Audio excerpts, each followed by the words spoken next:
ओम श्री गणेशाय नमः। हरे कृष्णा।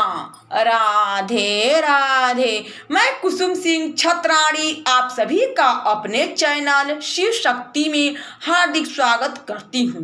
आज मैं आप लोगों को शिव महापुराण के पंचम उमा संहिता के 12वां अध्याय की कथा सुनाने जा रही हूँ। तप की महिमा। संत कुमार जी बोले, जल का दान सब दानों में उत्तम है, क्योंकि वह संपूर्ण जीवों को तृप्त तथा जिलाने वाला कहा गया है। इस कारण अत्यंत स्नेह पूर्वक जल दान करना चाहिए। जल दान इस लोक तथा परलोक में आनंददायक होता है, इसमें कोई संदेह नहीं है। इस कारण मनुष्य को तालाब तथा कुआं बनवाना चाहिए, जिसकी झील तथा सरोवर में गौ, ब्राह्मण, साधु तथा मनुष्य हमेशा जल पीते हैं, उसका वंश भी तर जाता है। तालाब बनवाने वाला मनुष्य तीनों लोकों में सर्वत्र पूजित होता है। जो अपने शुभ कार्य में सरोवर बनवाता है, उसे अनंत पुण्य प्राप्त होता है। सरोवर 4 प्रकार के भूतों का परमाश्रय है और तड़गादि सभी जलाशय परम लक्ष्मी को प्रदान करते हैं। देवता, मनुष्य, गंधर्व, पितर, नाग, राक्षस और अस्थावर भूतादि सभी जलाश्रय का आश्रय लेते हैं। हे व्यास जी, मैंने जीवों को संतुष्ट करने वाले जलाशयों का फल कह दिया और वृक्षों के लगाने का फल सुनो। जो जंगलों में वृक्षों को लगाता है, वह भूतकाल तथा भविष्यकाल के पितृवंशों को तारता है। ये लगाए हुए वृक्ष उसके दूसरे जन्म में पुत्र रूप में होते हैं और मृत्यु को प्राप्त कर अक्षय लोक को प्राप्त होते हैं।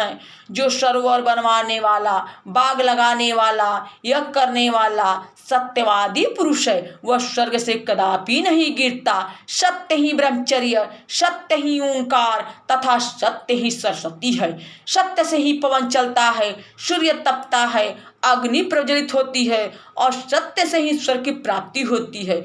जो मनुष्य अपने लिए, दूसरे के लिए, पुत्र के लिए भी असत्य नहीं बोलते, वे स्वर्गगामी होते हैं। इस कारण नित्य सत्य बोलना चाहिए। सत्य से अधिक कोई नहीं है, सत्य ही परम स्थान है।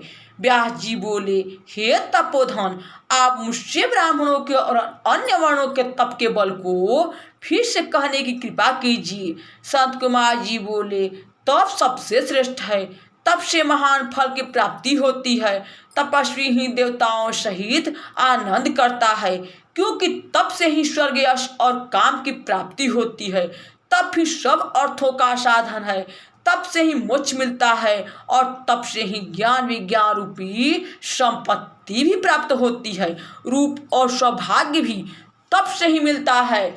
और तप वह वस्तु है जिससे कि सब वस्तुओं की प्राप्ति और मनवांछित प्राप्त होते हैं। बिना तप के कोई ब्रह्मलोक नहीं जा सकता और न तो परमेश्वर शंकर की ही समीपता प्राप्त होती है।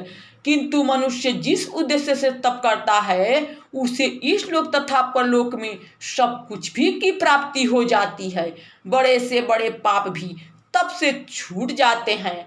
तब से ही स्वामी शिव तथा सनातन ब्रह्मा, विष्णु, अग्नि और इंद्र हैं। ऊर्ध्वरेता 88,000 मुनि तप से ही स्वयं में आनंद करते हैं। तप से राज्य मिलता है और तप द्वारा सुरेंद्र ने सबका पालन किया है। तप से ही लोगों के हितकारी सूर्य, चंद्रमा, नक्षत्र और ग्रह आदि प्रकाशित होते हैं। संसार का कोई भी सुख बिना तप के नहीं प्राप्त होता और इस प्रकार संसार का जो कुछ भी सुख है, सब तप से ही प्राप्त होता है। तप से ही ब्रह्मा जी बिना परिश्रम के संसार की रचना करते, विष्णु रक्षा करते, शंकर जी संहार करते और शेष जी संपूर्ण पृथ्वी को धारण करते हैं। तप से ही गांधी पुत्र विश्वामित्र जी क्षत्रिय से ब्राह्मण हुए और उनकी तीनों लोकों में प्रसिद्ध हुई। हे महाप्राज्ञ, यह मैंने तुमसे तप का उत्तम महात्मा कहा। अब इससे भी परम श्रेष्ठ वेदादि के अध्ययन का महात्मा सुनिए। यहाँ शिव महापुराण के पंचम उमा संहिता के 12वां अध्याय की कथा समाप्त हुई। बोलो शंकर भगवान की जय। हरे कृष्णा। राधे राधे।